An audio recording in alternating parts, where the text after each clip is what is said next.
forever. What else did we put on our shopping? Oh, what a mouth-watering smell. Paimon would know the aroma of biryani. We can still add it to the list. Well, if it isn't the Traveler and Paimon. Wasn't expecting to see you here. Hello there. Oh, it's been quite a while. Huh. So you two are still hanging out together. Dia, didn't you say last time that you were gonna head back to the desert? I said I was going to resign from being her bodyguard, not that our friendship was over. We're still the best of friends. The Homayanis also still post jobs from time to time. Their pay is always generous, so me and the other mercs never pass them up. I told Dia to just stay at our place when she took one of those jobs a few days ago. My parents were delighted. They even said that it always felt like we were missing someone whenever Dia wasn't around. That sounds like something they would say, all right. They're always so welcoming. Anyway, the job is already taken care of, so I was gonna head back to the brigade as soon as I finished a little shopping. But the master kept insisting, and I ended up staying for another day. You can stay for as many days as you want, Dia. Father hasn't even gotten around to treating you to his best dishes yet. You know I'm not the kind of person to stay put in one place like that, my lady. Don't worry, though. There'll always be next time.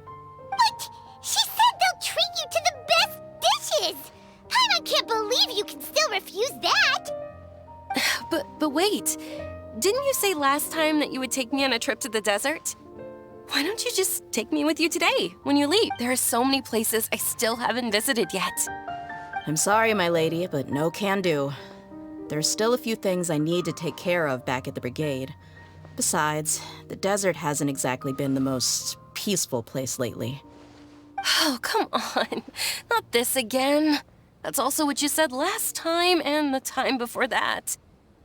I know, I'm sorry. Just give me some more time, and I promise I'll plan the best trip ever for you. All right, fine. To be perfectly honest, it's not that I wanted to go, it's more like I feel like something is off about you lately. Ever since you first set foot on the estate a few days ago, you've been acting anxious and even paranoid. Have you been delaying our trip because you've run into some kind of trouble? Nah, are you kidding? You're worrying too much. Would you swear on that? Friends shouldn't lie to each other, you know. I wouldn't pry any further if you're willing to swear on what you just said. But if something really is bothering you, then just tell me. You know I'll help you however I can. Oh, looks like Junior's was onto something. You're too perceptive, my lady. Seems I can't hide anything from you. I just thought that nothing good could come out of telling you about the messy happenings of mercenaries. Knowing too much only leads to more trouble. Mercenary life is a dog-eat-dog world where Mora reigns supreme. Everything operates on a completely different set of rules. That doesn't change anything about what I just said, though. We're still friends, and I can only support you if I understand what's bothering you. My lady, you're not gonna stop until you drag it out of me, are ya? All right, I'll share what I know. Let's go somewhere else first. This isn't exactly the best place for a discussion. Okay, let's talk here. Just try not to draw any extra attention. As you may already know, the Eremites have both a lot of mercenaries and a complex organizational structure. Many mercs are no different than me, just going around looking for jobs to earn some mora. My brigade is called the Blazing Beasts. We're not a large group, but every member is loyal and brave. However, not all Eremite brigades are like mine. Some are willing to cross all kinds of lines for the sake of mora. The most notorious is a faction known as Deshret's Relics. Deshret's Relics?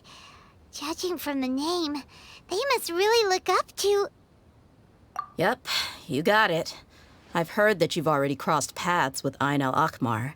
They're one of the groups under the Relic's banner. Oh, you mean the group that tried to sell us the divine knowledge capsule.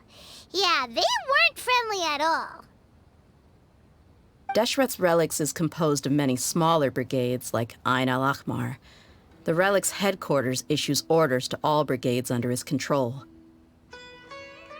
On any other day, I would want nothing to do with them. Unfortunately, though, the brigade that's stirring up trouble now is none other than Dakan al-Ahmar. Dakan? I think it means beard or something. Believe me, it's a really stupid name. I found it insufferable for years. Anyway, the real issue is that Dakan al-Ahmar is led by my father, Kusela. Say what now? I think I'm starting to understand your anxiety now. But what did they do? I won't go into details, my lady, but they've been involved in a lot of violent incidents. Hundreds? Yep. The scenes tend to be quite gruesome, too. They strip the victims of all their valuables before murdering them. Not only have they targeted merchant caravans and ordinary citizens, but other mercenary brigades as well. That's beyond terrible. They won't even spare their own kind. I don't know how Deshret's relic sees it. All I do know is that Dakan al-Ahmar has become more and more aggressive over the last few years. If I don't do something about them, then even my brigade or the people of Aru village could become their next target. I just wish I knew what's driven him to do this. Yeah. How can your father do such terrible things? I don't know. People change. He's always been pretty pathetic. But at least in the past, there were still a few lines that he wouldn't cross. That's setting the bar pretty low. I mean, if he was even remotely decent, then why would I have to leave the brigade and cut all ties with him? He was loud and foolish, with no real sense of purpose. Instead of doing anything useful, he spent most of his time drinking and chasing after women. Of course, the other brigade members were just like him. Their ruckus would go on night after night. Sounds like a nightmare. What about your mother? Did she ever step in to stop them? Unfortunately, I never knew my mother. I'm sorry, Dia. I didn't know. It's all right, my lady. That's pretty common in mercenary circles. Didn't I mention that my father was chasing after women? I was the result of one of those encounters with some random person. He told me that he wasn't sure who my mother was. And in any case, she never came to see me. He'd say, "You'll be fine as long as you remember to stick with Dad." But even then, he left most of the parenting to the brigade. The one thing I do remember is that he used to tell me stories. But the problem was that he had terrible taste. He only knew a few stories, and even those tended to be pretty stale. They were tales of desert warriors defeating dragons in the forest, or stories of mercenaries rescuing princesses from rebel armies. Sounds like your typical fairy tales. More or less, yeah.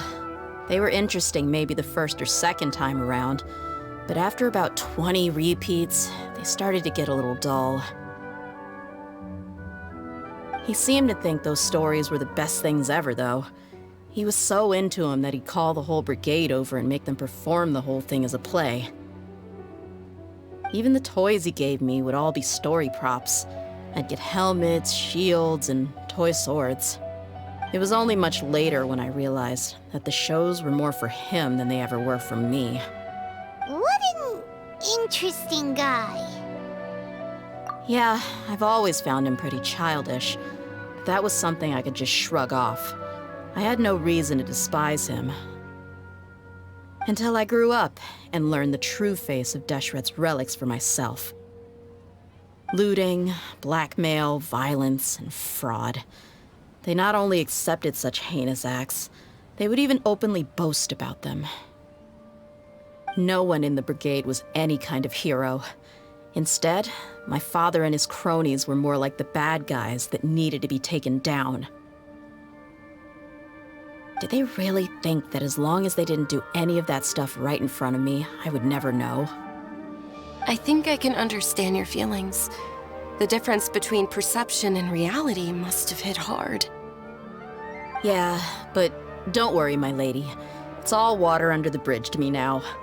I had a huge argument with my father and left that place behind for good. I'm not investigating them due to any bitter feelings I still have towards my father. I just want to protect those that are close to me. Yeah, I told the boys to gather as much information as they could. Most of the reports concern violent incidents, but there's also some talk of smuggling. I see. But isn't this investigation incredibly dangerous? It is, but every mercenary lives life on the edge. It's a lifestyle that I enjoy. That may be true, but it'll be impossible for those who care about you not to worry. Well, now you get why I didn't want to share any of this with you. What should we do? They both have valid concerns. Huh? But there's no need for you to get caught up in this mess, too. Well, he's super tough, so if he went into the desert with you, then Paimon bets the problem will be solved in no time. I'm inclined to agree. I'd feel a lot more at ease if you took him along to help. I'll wait for news from you in the city until then. Please, stay safe. I'm honored that you care so much for me, my lady. All right, then let's get moving. Our first stop will be Caravan Rebot, where we can catch up a bit with my fellow mercs. Hey, Dia, you're back. Are these two friends of yours?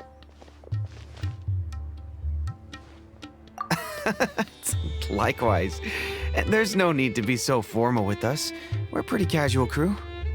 Anyway, since we've got a newcomer, let me fill you in on what the Khan al-Ahmar's been up to lately. They've become extremely aggressive. Apparently, even their own now have become acceptable targets. They even attack other relics brigades, just the same as any other mercenary brigade. Even the most ferocious beasts still protect their own. But it sounds like they've thrown that straight to the wind. That's right. Once they've collected enough loot off the other mercenaries, they sell it off to a different brigade, or turn to merchants on the black market. A portion of their profits is immediately exchanged for more food and weaponry to be used in their next violent operation. That's terrible! Yeah, and it really makes you wonder why they're so desperate for Mora. A few days ago, Isham and I trailed them for a while, and even disguised ourselves as merchants to conduct trade with them. We were able to learn a few things from the exchange. Rather than saying they're out to plunder and hoard Mora, it'd probably be more accurate to say that they're experiencing an internal power struggle. Wait, a power struggle? You heard me right. The vast majority of their victims are mercenaries from the other brigades of Deshret's relics. If their only goal was Mora, they could have gone after anybody.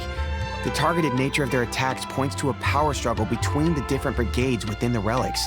That's the only plausible explanation we have. Unfortunately, we weren't able to find out anything more specific. It seems they're also trying to keep things under wraps.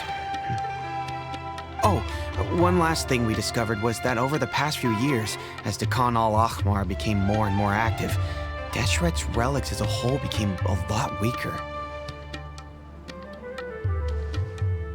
It sounds mighty strange to me, too. Haroon, you can leave the rest of the investigation to us.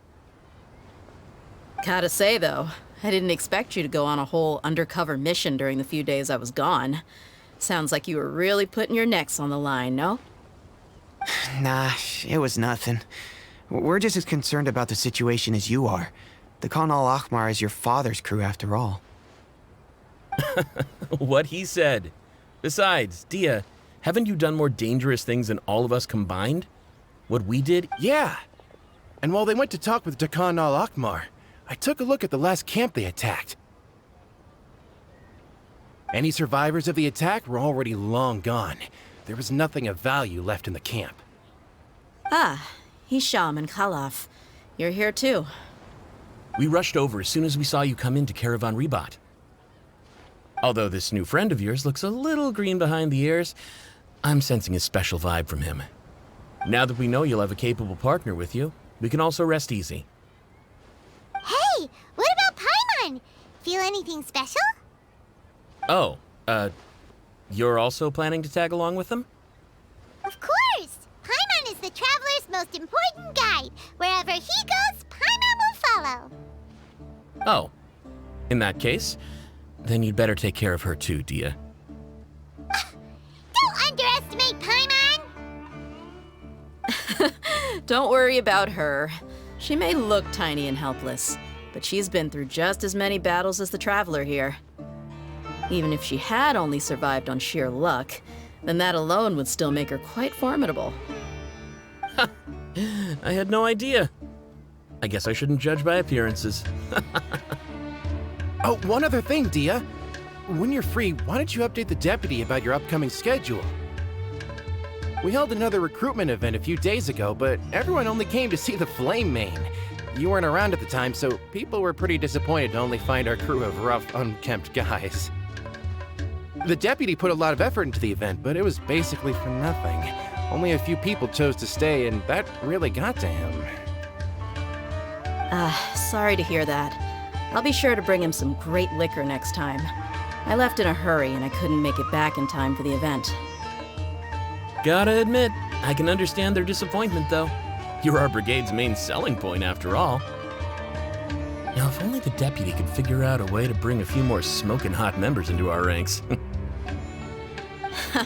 Keep dreaming. Remember the last time I invited a couple gals into the brigade? You all just froze up with your mouths gaping like a bunch of scarecrows. The awkward silence and weird expressions left quite the impression on them. They were originally interested in joining us, but after that, they both told me they were too uncomfortable to stick around. Hey, didn't we agree to never bring that up again? Huh? Wait, are you serious? Why have I never heard about this? I don't think you were part of the brigade yet. Are you kidding me? I missed a once-in-a-lifetime moment like that and you weren't even gonna tell me? All right. We can tell you about it later. Now's not the time. Hey, don't you try to change the subject. You and Hisham get your butts over here and tell me everything right now. Are they always like this? More or less. There aren't many rules or graces when it comes to mercenaries. We're used to just speaking our minds.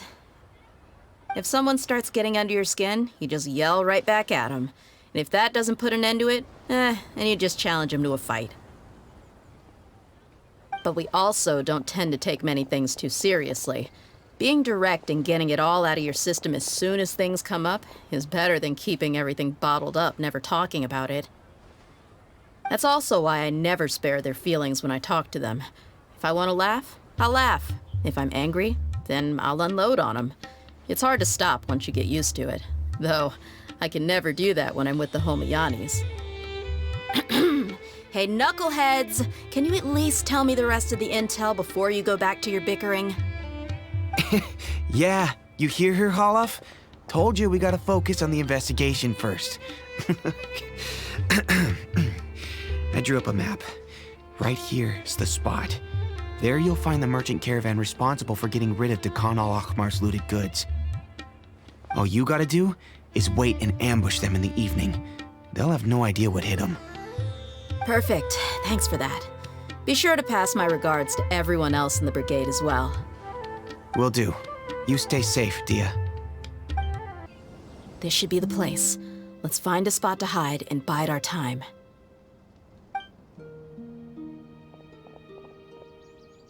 It's gonna come down to a fight one way or another, so let's all be careful. No need to worry. He knows his way around a fight. I'm not worried about that. What I meant is that we probably shouldn't go too hard on the enemy. After all, we still need to get information out of them.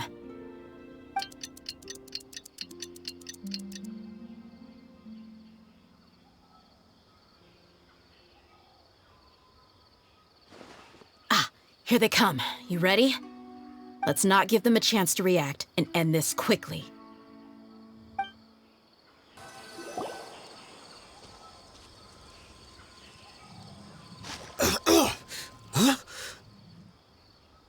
You're the flame main. Good. That saves me an introduction. All right, time for a little talk. Are you buddies with Dakana Lakmar now? Tell me, what are they after? You know the code of being a mercenary just like everyone else. The first rule is to never divulge key information about our employer. What makes you think I'd talk?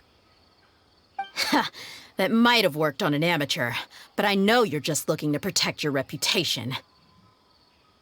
Think about it, though. What's your reputation worth if you won't have the other tools you need to succeed in this line of work? Tools like, I don't know, your limbs or eyes? You've got 5 seconds.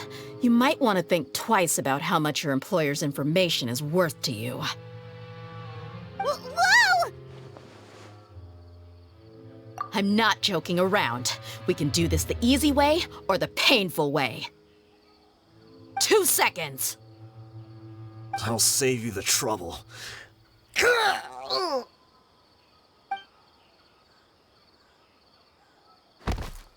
Huh? Are you crazy? He tried to bite off his own tongue. Quick, search the area for any first aid supplies.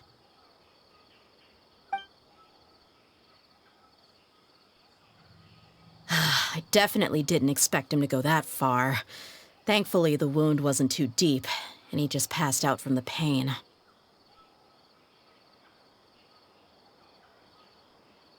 But why would he be so extreme? I just wanted to test his mettle. You can get a lot of mercenaries to talk just by threatening them. I didn't expect him to be willing to go through so much pain just to deny us some intel. Well, he's out cold for now. We could wait for him to wake up, but maybe it's not a good idea to interrogate him any further. What? Yeah, don't worry about it. It'll be a waste of time to interrogate him again after that. He might just hurt himself again if we start asking. There are lots of goods around here. Let's search the area. Maybe we'll be able to find something. I'm really sorry.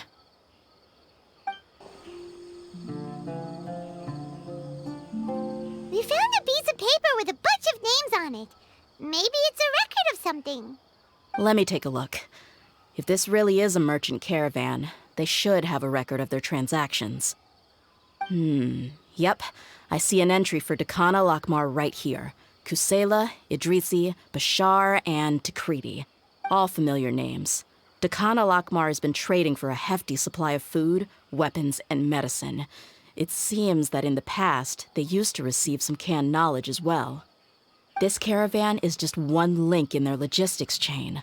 Once in the rainforest, the caravan will exchange the looted goods for mora, and the funds will then be passed to a specific person. That person will then pack the caravan full of necessary goods, which will then be brought right back to Dakana Lakmar. Wait, why is there no mora value recorded for the final transaction? No value? Yeah, every transaction before the last one was marked with an exact amount of mora, but the final one, where they paid for everything to be brought back to the desert, was simply marked as delivered. Perhaps. But they couldn't have known how much they would make off selling the loot. Do they not care about profit margins at all? Anyway, the next part's the records of the goods themselves. There are a lot of entries. Everything was probably sourced from the rainforest. Huh? What's wrong? Shazamon Homayani? Homayani? You mean Dunyarzad's family? Could it just be another family with the same last name? I'd be surprised to find someone with the exact same first and last name. Shazamon Homayani is Dunyarzad's father, and the head of the Homayani family. Just what the heck is going on here? I'm sorry, you're right. I'll consider what we found and not jump to conclusions just yet. But what this piece of paper confirms is that the Homayani family has been providing goods to Dakana Lakmar. What if the Homayanis have been kept in the dark and don't know they've been trading with Dakana Lakmar? That's a possibility, but if that was the case, why is this caravan specifically named Shahzaman as their person of contact? They could have just as easily bought goods such as food and medicine directly from Caravan Ribat or Port Ormos. Yeah, funding violence and looting. The brigade gets the goods, and he is paid the proceeds from the sale of the loot. But why would he do something like this? It's not like the Homianis are in need of money. I honestly have no idea. I've been to their estate many times, and I've never noticed anything suspicious. The only potentially large expenditure I could think of would be the treatment costs for Dunyarzad's Elazar. Maybe they borrowed a lot of Mora in the past? But that's still just a speculation. I don't think the Master would stoop so low to make Mora. You're probably right. I know my lady's personality, and she wouldn't deliberately keep something like this from us. But what should we do now? All we found is just another mystery. If you ask me, we already have no choice but to confront her about this. I'm not worried. It's too early to make a verdict yet. I still have faith in the Homianis. Let's go find my lady again. We'll tell her everything and see if she's willing to lend us her support. If we're lucky, we can not only figure out the mystery of this paper, but also follow the trail of breadcrumbs to the people responsible at Dakan al-Akmar. Dia, are you sure this is the best decision? What if instead of getting the help we need, we just end up revealing everything we've discovered to the enemy? I've considered that possibility, but even still, I want to tell her what we found. I think I owe her that much. True friendship is built on trust. She showed genuine concern for me when we first brought up the topic. I can't repay her kindness with doubt and suspicion. That's not how I deal with people. You're right. Paimon wants to trust Dunyarzad too. Yeah. Let's pay another visit to Sumeru City. We're back, my lady. Oh, you're back a lot sooner than I expected. You mustn't have run into any trouble then. Well, how did it go? What did you come up with? Actually, we're still investigating. It's just that we've discovered something strange. I see. The clues you found have led you back here, in the city? Something like that. Yeah. You all look a little dispirited. Whatever you found must not have been very encouraging after all. Why don't you discuss it with me? Maybe I'll be able to say something to cheer you up? It's okay, my lady. It's not so much about me being upset with my father or anything like that. How should I put this? So something is wrong. Even the Traveler and Paimon have been uncharacteristically quiet. On any other day, Paimon would have already waved to me with a smile and shouted, "Dunyarzad, we're back!" So tell me, what happened? Well? My lady, please prepare yourself for what we're going to tell you next. It concerns the Master. The Master? Okay, I understand. Don't worry about me. I'll listen as... My father has been supplying goods to Dakan al-Akmar? Yeah, it makes as little sense to us as it does to you. I've never doubted the Master's integrity, so I'm having a real hard time rationalizing how he could ever support an infamous brigade like them. Maybe he's not actually aware of the full story and just stumbled into the deal by accident. I can't help but agree with the Traveler. Huh?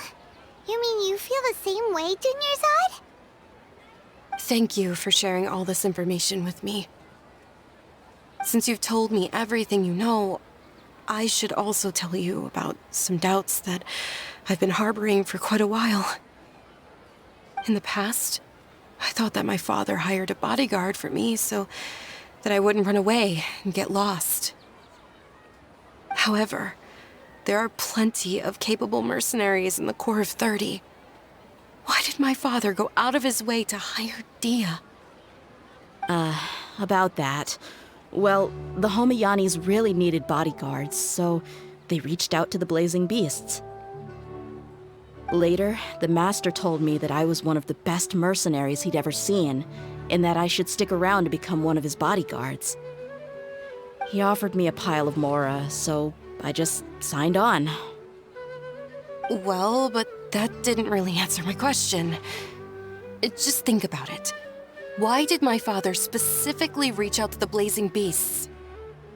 Maybe the core of 30 just didn't have anyone available, or maybe someone recommended us. I've never given it too much thought. I think I get what you're saying. You'd think none of this was a coincidence. Precisely. At first glance, nothing seems strange or out of place. But there are many parts of the story that don't actually make any sense.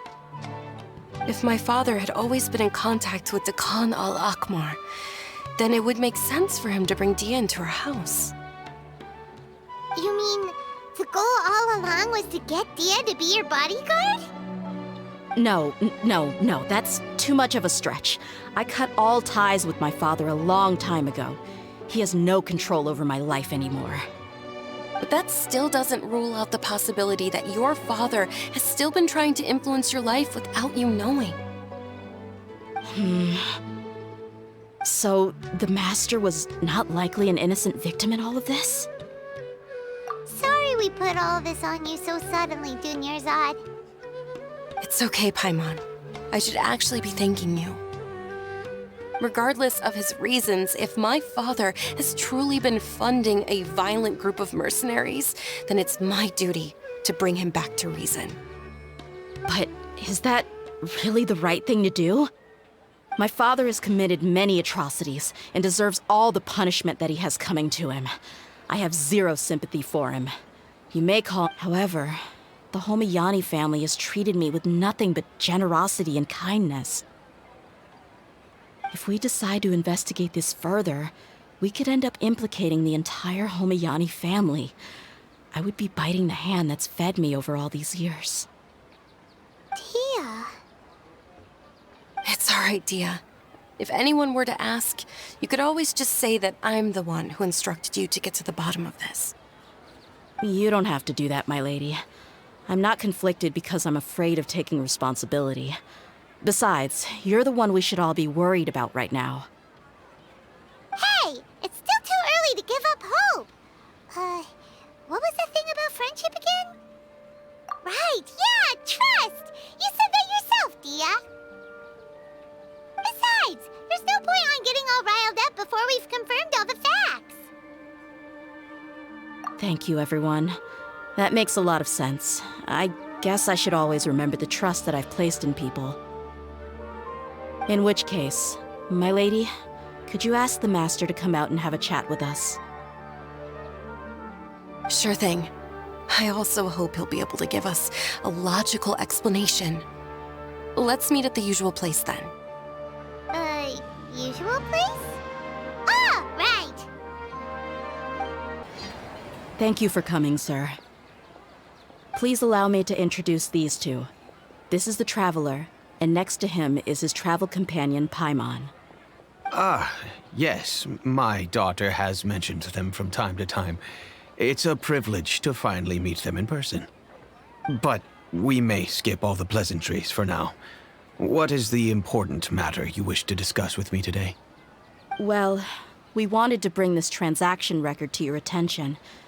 There's something on this record that we're all pretty curious about.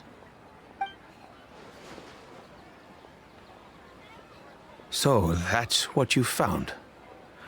Huh. Seems like I can't keep everything from you much longer. If you wouldn't mind, we'd like an explanation. Well, it's a long and difficult story. And to be perfectly honest, I'm not sure if I'm doing the right thing. What I do know, though, Dia, is that the truth will bring you no solace. If anything, It will likely cause you a great amount of anguish. Wait, me? Yes, I understand perfectly why you came to see me, and I am touched by your collective commitment to do the right thing. But knowledge always comes at a price, and sometimes, as they say, ignorance is bliss. Your father, Kusela, and I both believed that. Of course, you have the right to seek and learn the truth, but I must warn you. The facts of this matter may reduce everything you've built for yourself into sand, blowing in the wind.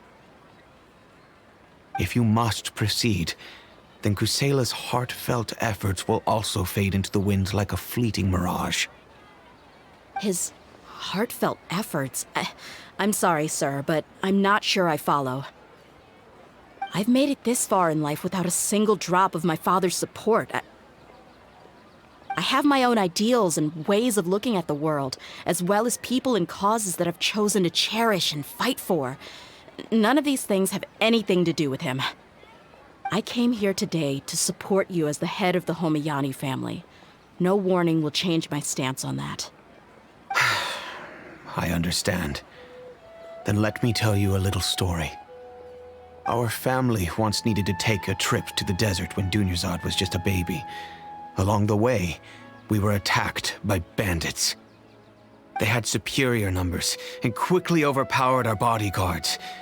When all seemed lost, a group of passerby Eremites lent us their support. Those Eremites were Kusela's brigade, Dekan al-Ahmar. Kusela's men told me that the attackers were Eremite mercenaries, just like themselves. I was shocked. Why would Dekan al-Ahmar go so far to save us and not spare the fellow Eremites? Kusela was grinning and walked over to play with baby Dunyarzad. She was startled by his unfamiliar face and nearly started crying. Really? He said that he had no particular reason to help us. He just took pity on us because he had a daughter about the same age. We started talking about our children, and I sensed that he was a devoted father. To repay his kindness, I hired his brigade to help out at our estate for a time and offered everyone generous remuneration. So, that's what happened. It was many years before I saw him again. I almost didn't recognize him the next time he came knocking on my door. The man I knew to be strong and healthy had been reduced to a shell of himself. He couldn't even walk anymore without his cane. So, what happened to him? He was perfectly fine when I left the brigade. I'm not too sure myself. The only thing that didn't change was his cheery disposition. He said there was absolutely nothing to worry about and that he had gotten into a fight. That was all. He then suddenly asked me if Dunyarzad, now that she had grown, would need a bodyguard of her own. At the time, Dunyarzad was going through a particularly severe bout of her Elazar. There was no need for her to have a bodyguard when she could barely leave the house. But he kept coming back to the topic. Come on, it never hurts to be safe. How do you know a bodyguard won't come in handy one day?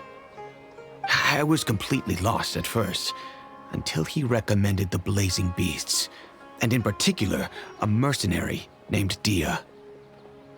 So he was the one who recommended Dia to you. Indeed. He didn't say it out loud, but it was clear that he saw Deshret's relics as an evil group who would eventually corrupt every member in their ranks. He was already beyond redemption, but he hoped that he would be able to detach his daughter from the vicious world of mercenary life. If Dia could stay in my house and keep working as a bodyguard, then gradually her affinity for the desert would decrease, and she'd be able to leave her previous life behind. And that's why you offered her such generous compensation? Yes, but not just because of that. From the moment that he asked me for that favor, I also began to see Dia as my own daughter. And that's also why I tried to persuade you to stay when you asked for permission to leave. I was willing to spend however much it took. Kusela saved my daughter and I all those years ago in the desert. I could never refuse him entrusting his daughter to me. He was always like that, acting like he's oh so smart and self-righteous. Kusela said that he'd reimburse me for a portion of Dia's fees. I refused to take any Mora from him, but he'd always send me funds anyway. Eventually, I just accepted them as a token of his gratitude. And that went on for a while until I received another letter from him a few years ago. The letter contained a request to help him buy food, weapons, medicine, and even explosive materials. Wait! Isn't that around the time that Dekano Akhmar started becoming more aggressive? That's right. When I started to hear some nasty rumors, I became wary. I wanted to meet him face to face to discuss things. But by then, he was no longer receptive to my requests to talk. If I had to guess, it's probably because he doesn't want to put Dia at risk. That thought occurred to me as well. I figured that he probably came to me for help because he had nobody else to turn to. After some deliberation, I decided to send him some food and medicine. I turned down all his requests for explosives and weaponry. I am aware that even such a reduced gesture of support could lead to others coming to harm, but I could not simply reject his plea for help. In the end, it probably was the wrong decision. I plugged my ears to the rumors and just chose a solution that made me feel least guilty about myself. If you can, please tell me where he is now. None of the things he's doing right now make any sense if he's just trying to keep me from getting tangled up in his world. If all he wants to do is steer clear of me, then maybe he shouldn't have brought me into this world in the first place. Oh no. Dia, please don't feel that way. I'm just angry because I can't wrap my head around any of his actions. I don't know. I really don't know. I don't think I can do it. But I guess you do have a point. We haven't uncovered the whole truth yet. We still need to figure out his exact actions and reasoning for these last few years. I'll do my best to help. Of course, anything between the two of you would need to be resolved between you and him alone. I don't know Kusela's exact whereabouts. Outside of supplying his brigade with some goods, I tried my best to avoid getting involved any further with him. However, there's a man on the list named Jawed. He used to be a mercenary in the desert and is now a member of the Corps of 30. He's responsible for supplying weapons and liaising with the Dekhan al-Akhmar's merchant caravan. I think he should know Kusela's whereabouts. I've heard that he likes to have a few drinks alone and enjoy the cool wind at night outside the tavern. Maybe you'll be able to find him there. Understood. Thank you, sir. Then I guess this is bye for now. I'll stay and be with my father here.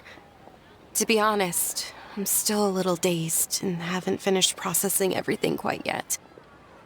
My father has indeed done something wrong, but if I think about it, I'm also not sure if there was a right way to handle this problem. I feel like our only course of action is to turn everything we know over to the Corps of 30 and let them render judgment. Yes. I am prepared to accept whatever verdict they choose. It's time to face my mistakes. Huh? Who are you guys? I know what you've been up to. Smuggling weapons to violent brigades in the desert while working for the Corps? Pretty bold, if you ask me. Shh! Keep your voice down. How do you know all that? Come with me. We should take this elsewhere. I'll be happy to talk things over once we're somewhere private.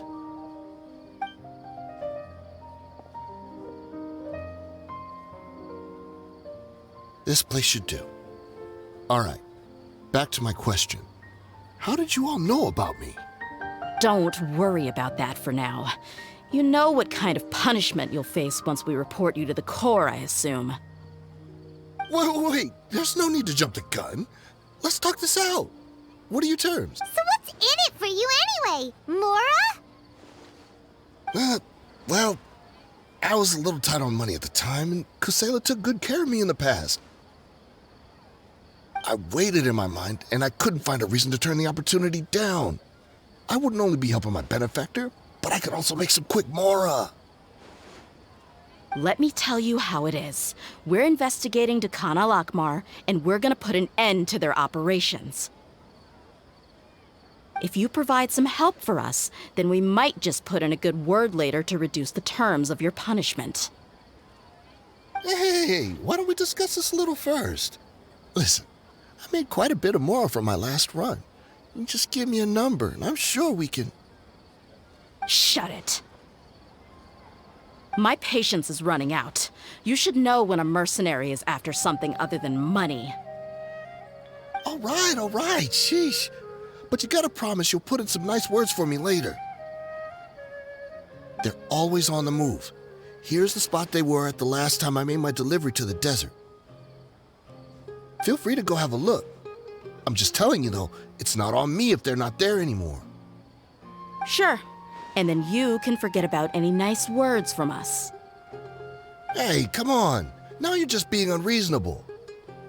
Really? And how do I know you're not leading us straight into a trap?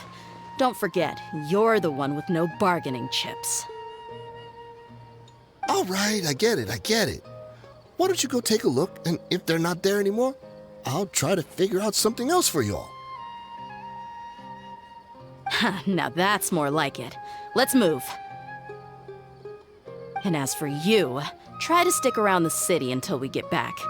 You don't want us to call the folks from the Corps and have them drag you back to the city. Seems like we're in luck. That should be their camp right up ahead. Let's go. We'll finally get to the bottom of this ourselves. She's so strong. Enough fighting. We all know each other, and I don't want to take things too far. Just bring Kusela to me. There's no use hiding him anymore. Did you understand a single word I just said? Or do I need to bash your skull in some more? All right, everyone, let's all just calm down for a second. Dia, the boss can't come out and see you anymore. He died a long time ago. What? Seems like you've been out of the loop for a while. Guess that's for the best, though. At least, that's what the old man wanted.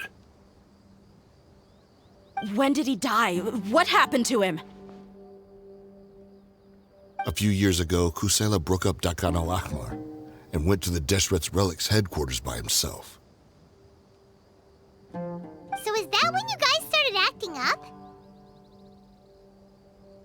We would prefer to call it taking revenge. Every last person in Deshret's Relics must pay in blood for what they did.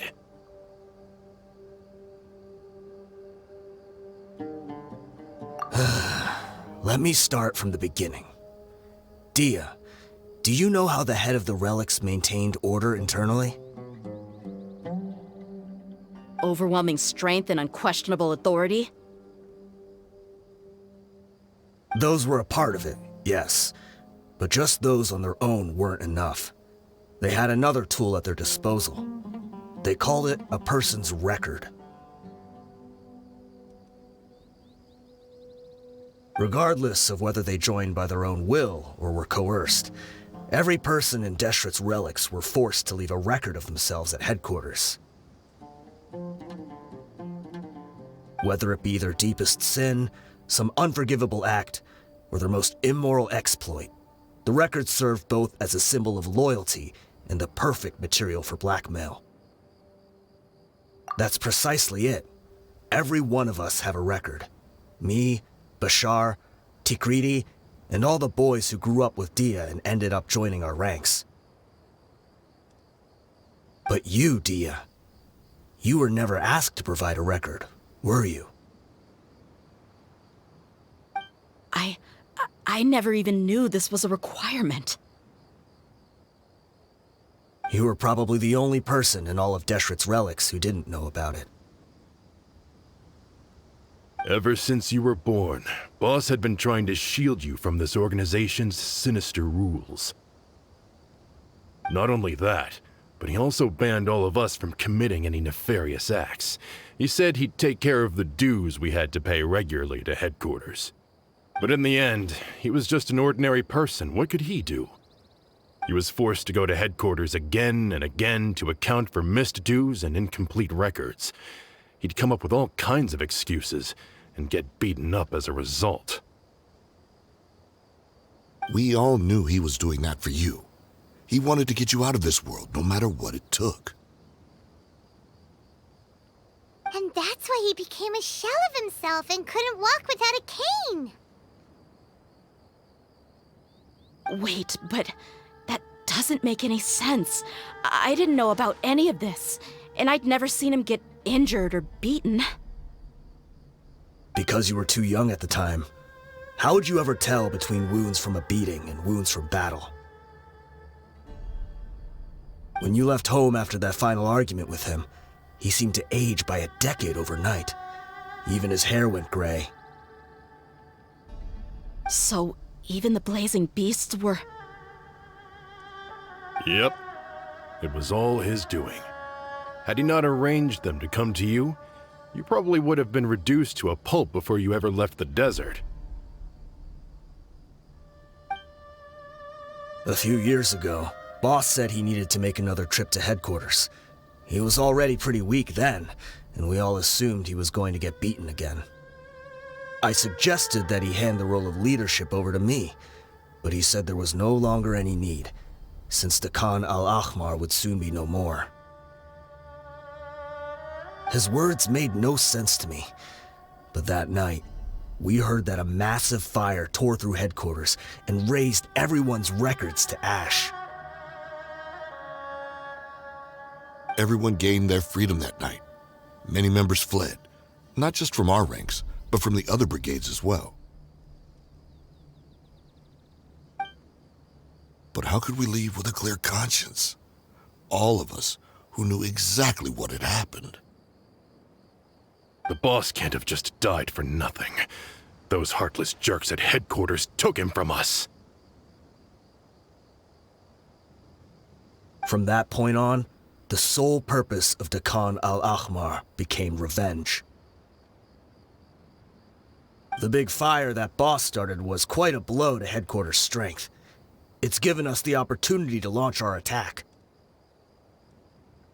Even though we're outnumbered, we vowed to see our revenge through to the very end. There were people from headquarters who changed their names and went into hiding. Some fled to other brigades, and others escaped to the rainforest. But we won't let any of them escape our wrath. They'll all pay for what they've done. We've suffered plenty of losses as well. To keep going, we need an enormous amount of supplies, from food and medicine to weaponry and explosives. All we can do is exchange our loot from Mora, and then use that to get supplies. We forged Boss's handwriting and sent out many letters to his former friends. Thankfully, many people were willing to come to our aid. We were also able to attract many mercenaries who shared our goal. We've endured unspeakable pain to win many impossible battles. Deshret's relics have become weaker and weaker, and now we finally have an opportunity to directly strike their headquarters. Paimon doesn't know what to say anymore.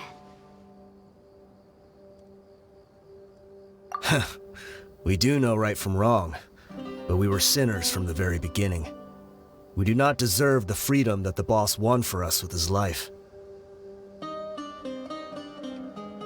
Boss always loved his old-fashioned hero stories. Those tales about sacrificing yourself to save the world. We used to always laugh at him for it, but in the end, He really went and lived those stories out himself. As for me, I never considered myself a hero. We're all the lowest of the low. We have no right to even imagine such an existence. But maybe those hero stories he liked foreshadowed everything that was to come. The spirit of the hero touched all those he had saved, and more people joined his cause. Maybe we were all just acting along with the play in the beginning. But as we acted the parts and recited the lines, we were drawn in. And now, we want to see the story through to the end. I'm sorry, Dia.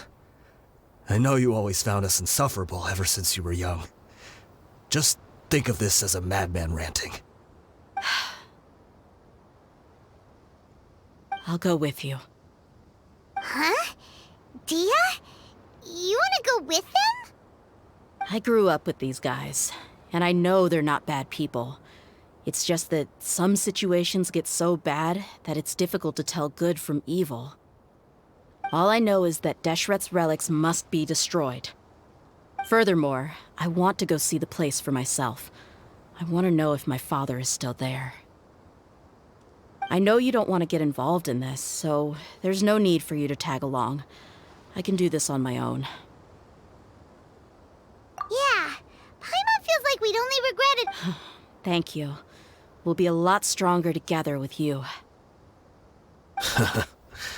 I bet Boss would lose his mind if he ever knew you'd join us at the very last moment like this. Considering all the losses and injuries we sustained, we can't afford to turn down someone as powerful as you. He can think whatever he wants. But the fact is, I owe him this much. Wow. Paimon didn't expect it to look like this on the inside. They should all be holed up in here. Don't know how many people they've got left, though. Who cares? We'll round up all of them. Still, we should be careful. Even if they've only got one shot left, it could still take us out. Yeah, we'll know what they're really capable of once we've landed some hits on them. Deshret's relics may have been a force to be reckoned with before, but their name means nothing now.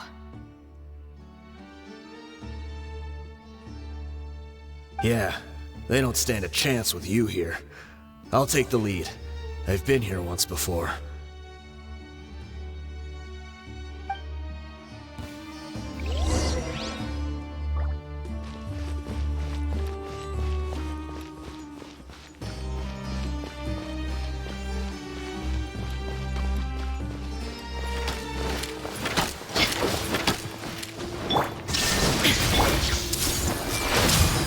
Everyone hold hands. Mind the deluge.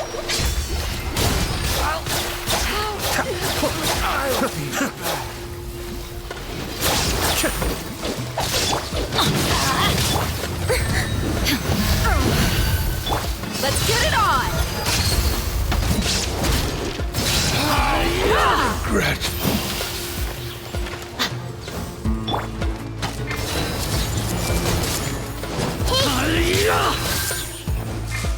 Shine down!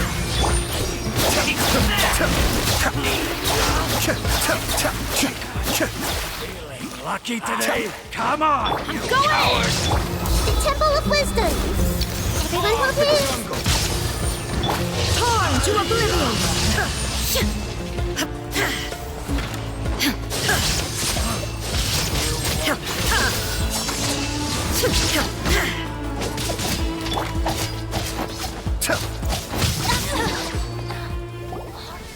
This way, follow me. We're almost there. Wait,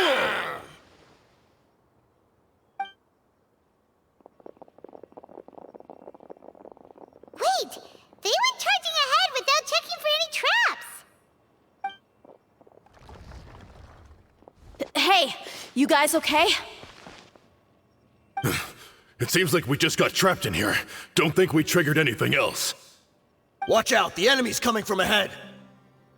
Well, now that things have come to this, seems we'll have to fight our way through. Don't worry about us. We knew something like this could happen. Go and take a look around. There could still be another way through. Let's go! We can't let the boss down! Let's check if there's another way! The sooner we can make it through to help them, the better. Let's see. I think I see a way through over there, but it's being blocked by something. Let's try our luck with that mechanism. Okay, let's go!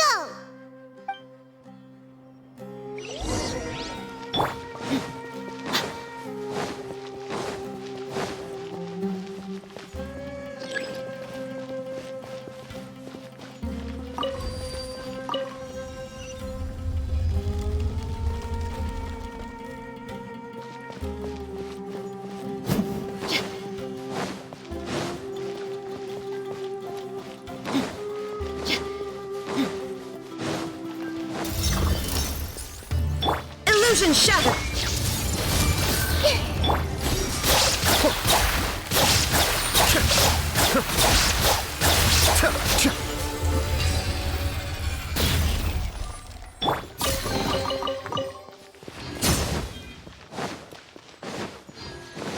Another mechanism like the one before, but this one's being blocked off in the middle.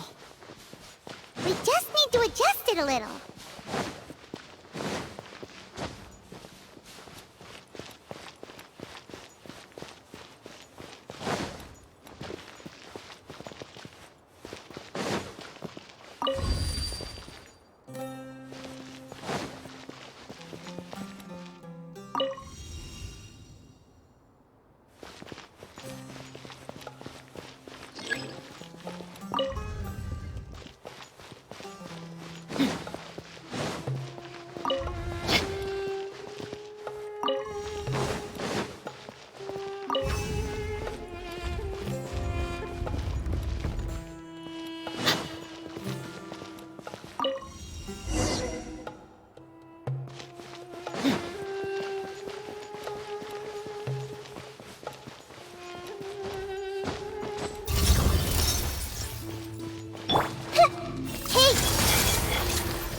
Everyone hold hands! Shine down!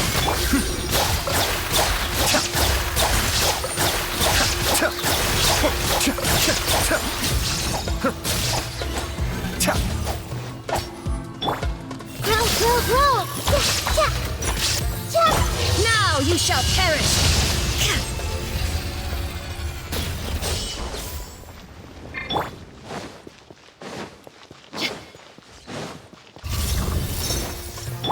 I see everything!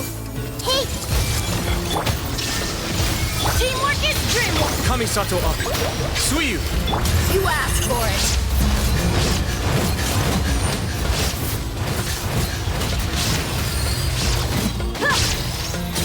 There is no escape!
I wasn't expecting anyone to make it through from the other side.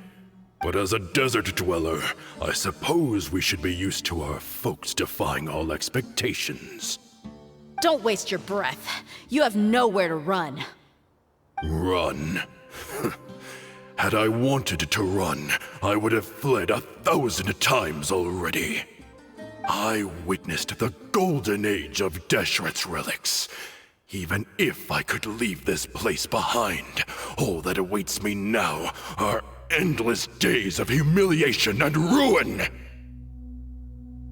Even now, my brothers and I still believe in one thing. The greatest should never live to remember their fall. So you want to go out in a blaze of glory? Let us draw our weapons! We will show them the true power King Deshret bestowed upon his followers. They are but two, while we hold within ourselves the entirety of the relic's glory. Wave 1, charge! Eliminate them! Everyone hold hands. I see everything.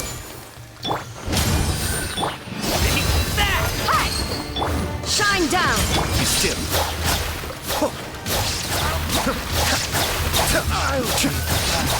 You don't think that you've won. We're just getting started.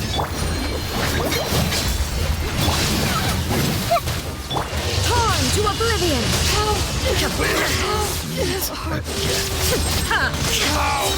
King Deshret will not abandon any one of his followers.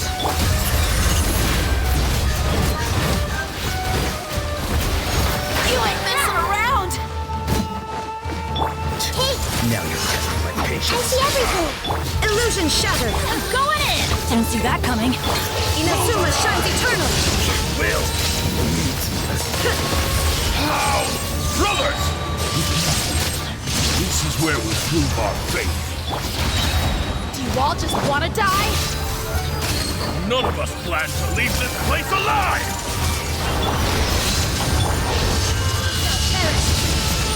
Goodbye. But we'll meet again.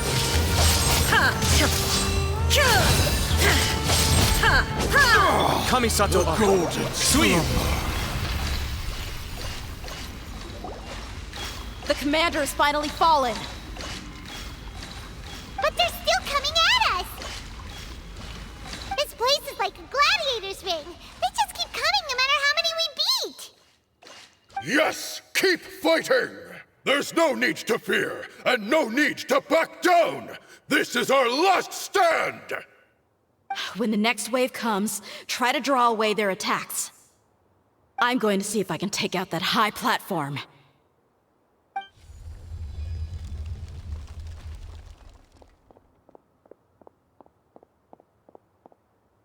Get out of my way! Come and face me, Michel! Ugh, so they've broken through the front as well. Apologies, Lord Michal. They fight like absolute madmen. No matter how much we throw at them, they just keep coming for more.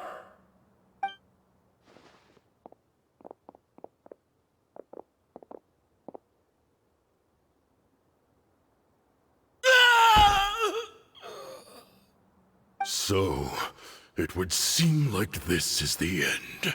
Time to pay for everything you've done, Michel. You think I would give you that opportunity? I will be buried in the sand alongside all the rest of our fading glory. Hey, wait!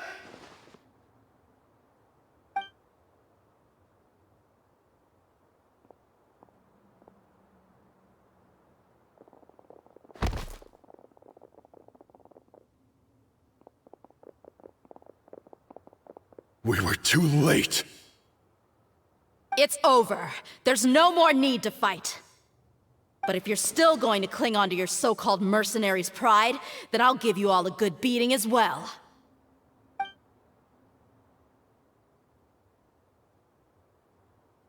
Hey, Dia!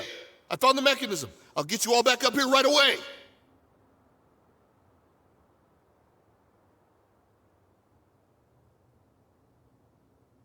Let's go.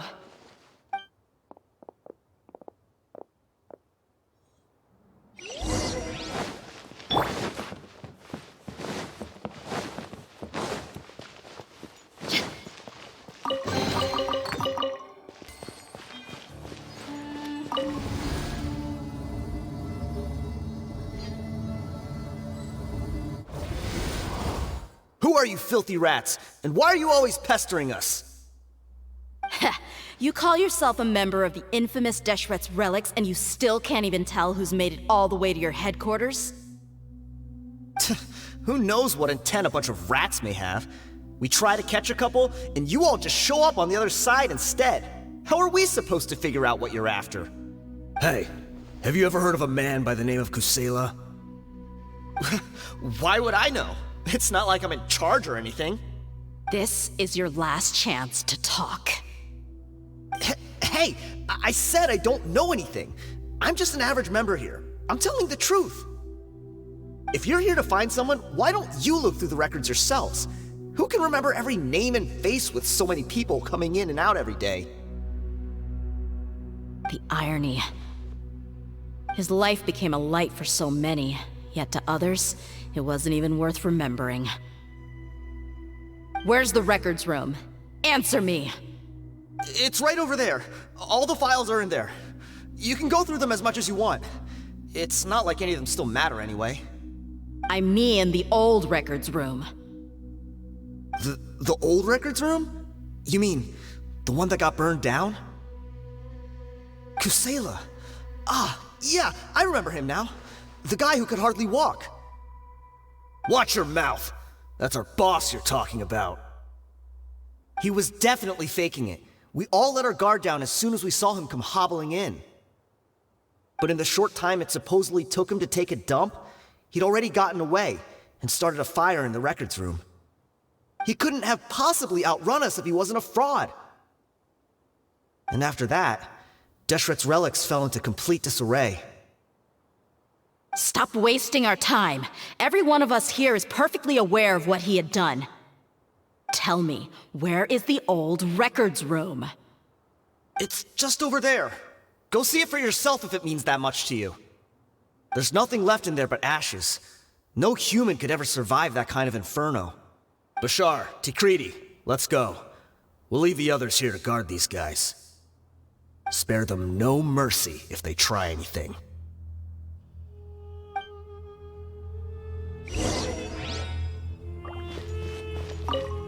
I've already...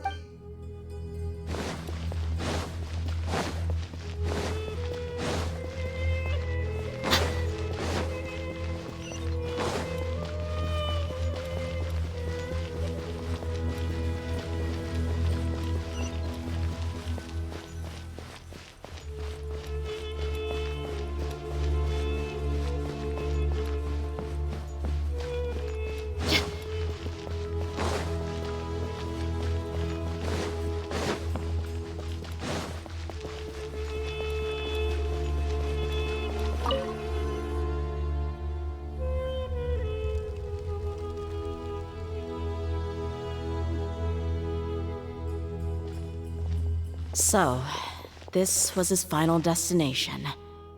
How did he do it? Getting past all the guards with a limp and sneaking in here to start a fire? If he was nimble enough to do that, then he must have been able to get out of here after starting the fire, right? Tia. I'm sorry. I know it's just wishful thinking. Let's look around. Maybe we can find something that's been left behind.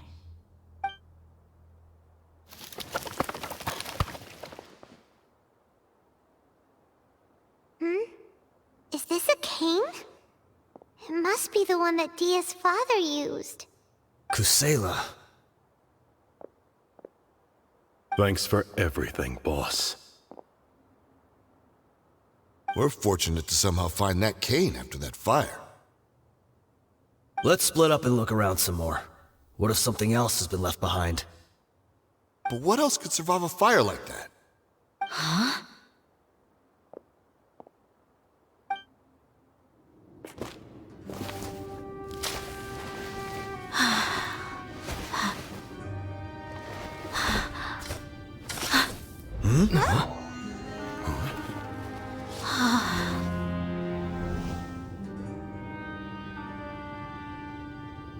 Thought so. Wait! Isn't that the toy sword you played with as a child?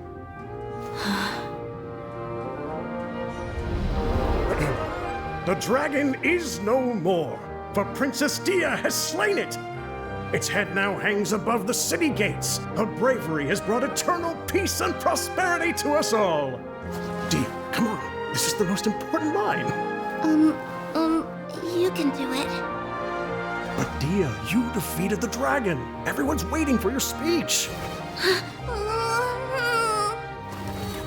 Still too shy, huh? All right, I'll do it. I hereby proclaim our victory. Evil shall plague us no more.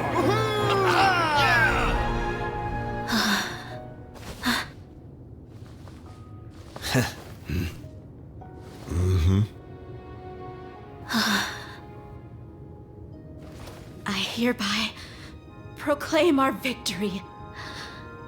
Evil shall plague us no more, Dad.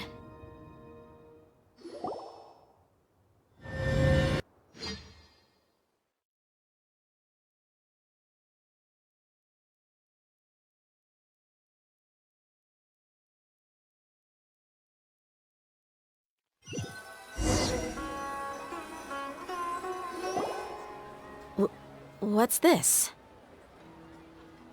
Don't you remember? You asked Paimon what she would do if she were to wake up tomorrow with loads of money. And Paimon said that she would get boatloads of tasty snacks. You looked super confused at the time, but said it was an adorable thing to say. These opportunities don't come by often. So today, Paimon's gonna treat you to a special crash course on Paimon's life philosophy. Hey, this way you get something from the both of us for the price of one. Anyway, the point is that you should eat to your heart's content. You'll feel better for sure once you've gotten something in your tummy.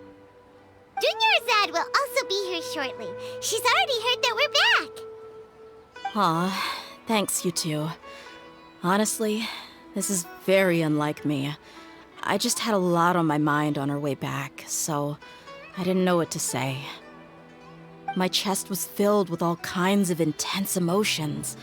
They just shook me even more than all the feelings we've shared during our previous adventures.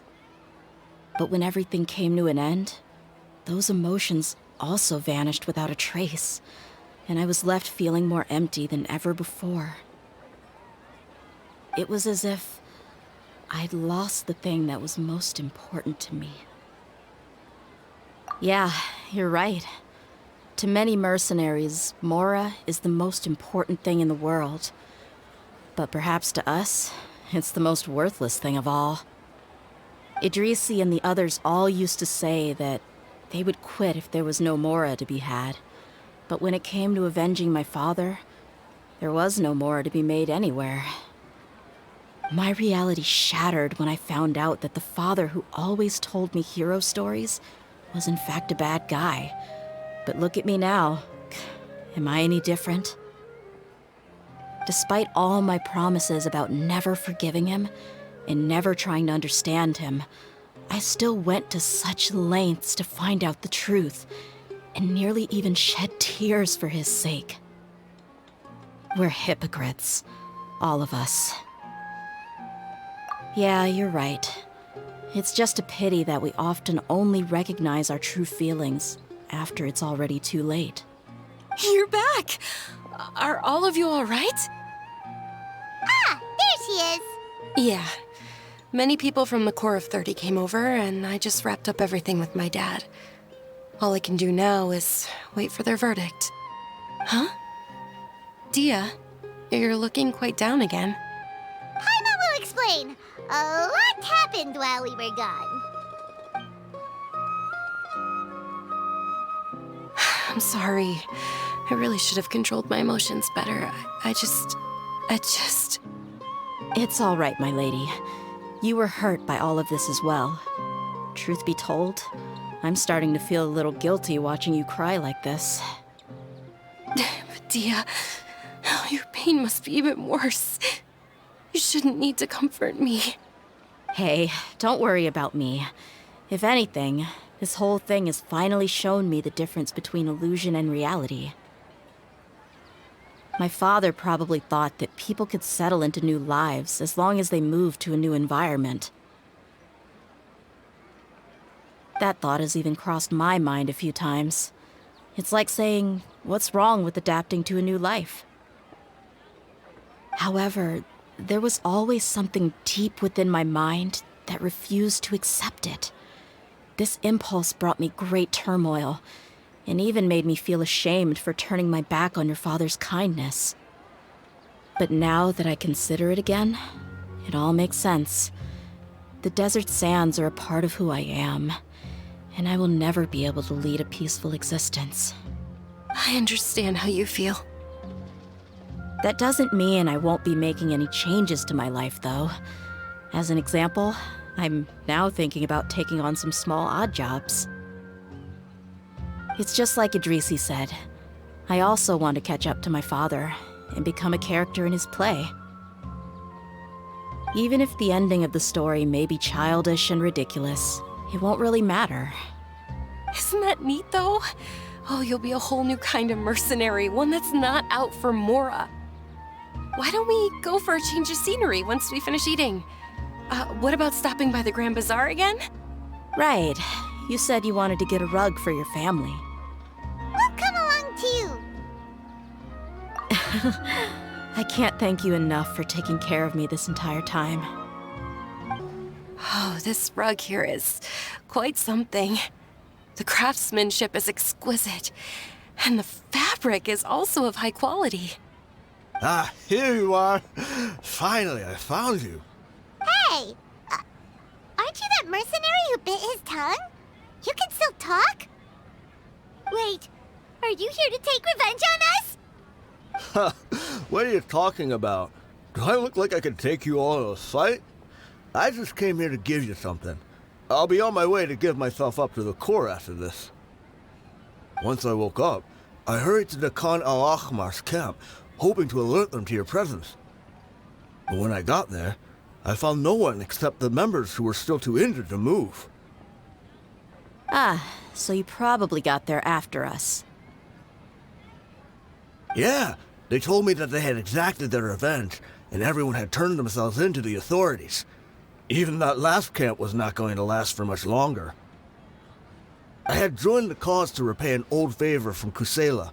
Now that everyone's already turned themselves in, I might as well do the same. One of the injured members gave this box to me, and told me that it contained some of the old man's last possessions. Everything left in the camp will get confiscated, so I figured I should get this to you before the Corps could get their hands on it. Thank you. No worries. We are all just living our own truths. There's no need to comment or judge anyone for it. So this box contains everything that Dia's father left behind. Huh. It feels lighter than expected. Well, back in the day, the first thing he did with any Mora was spend it on things like drinks and meat. But let's see what's inside. What's this? It's just a bunch of junk. It kinda stinks. Perhaps it's just been left unopened for too long. A handwritten copy of a storybook. The paper's already yellowed, and it looks like it's about to fall apart. It was against the Academia's rules to possess books for personal use. If he was going to break that rule, he could have at least copied something useful. That probably means this was really important to him. And here are a few bags of children's snacks. The packaging's completely deteriorated. Maybe that's where the smell was coming from. Did he get those for you? Yeah, but here's the thing, though. Even when I was a child, I was never a fan of these kinds of snacks. He'd always say that he got them for me, but in the end, he always ate more than I ever did. Who even leaves snacks in a box like this anyway? Isn't that just common sense? Forget it. Let me see what else is in here. A razor, some buttons, some round iron tiles, a wooden toy puppet, a wool scarf, which from the looks of it probably belonged to a woman, and a hair clip? Why are these things here? I'm suddenly feeling a little scared. I'm sorry, my lady, but this is just the kind of man he was. He probably saw this box as some kind of personal trash heap and dumped any and everything in there. 2 empty liquor bottles. Tell me, you guys, are these the kinds of things that a normal person would leave behind? Huh? There's something in the bottle! Oh, you're right. All right, I got it out. It seems to be a piece of paper with some writing on it. The bottom part's all damaged from moisture, though. Let's hope the writing didn't smudge. I was suddenly seized with an urge to write a letter after finishing this bottle. I just folded it up and left it in the bottle, though. If I end up forgetting about it, it won't really matter. To Dia. It's a letter for me? It's all right. I'll just read it out. If he went to the trouble of writing a letter, there must have been some important things that he wanted to say. Or at least record down. My condition's becoming worse and worse. Can't even walk without a cane anymore, much less go out and have fun. Guess I don't have many days left. If you're reading this letter, then I suppose I'm already long gone. You were adorable as a baby. Everyone loved you. And regardless of whether you were crying or laughing, everyone enjoyed having you in the group. But once you grew a bit older, you were no longer nearly as happy or cute. It's probably Idrisi's fault. Can you believe this guy? He can point the finger at himself. Anyway, back to the point. To summarize, I'm writing this so you would know not to feel sad for me, even if you end up finding out the truth. The reason being that I was never your father to begin with. Wait, what? Surely, he must be joking, right? I don't know. I was quite formidable when I was young, and 100 times cooler than some so-called flame main. Really felt like the whole world was under my feet.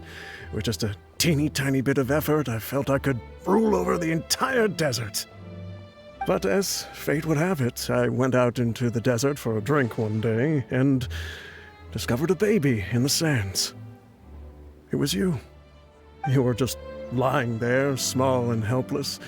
You were so tiny that if the wind blew for just a little while longer, you would have been buried forever. But your cries were so loud they made my head hurt. Now that I think of it, you really were a bundle of energy. Sounds like he's serious. I told Idrisi and the others that I had slipped up with a woman while out and about. None of them even doubted me. I'm sorry that I had to lie to them for so long, but I really had no other choice. I was their most esteemed leader, after all. It's not like I could just tell them that I suddenly wanted to play at being a father. At this rate, I'll puke up all the liquor I just drank from this bottle. Anyway, Dia, you possess the kind of freedom and kindness that we could only dream of. As far as how you should live your life, that'll be up to you to decide. That's the end of the letter. In the end, he was still thinking of me as a little child. I suppose, or I would have suffocated under the sand a long time ago. He was a good father to you. The fact that he wasn't a blood relative doesn't change that. Yeah.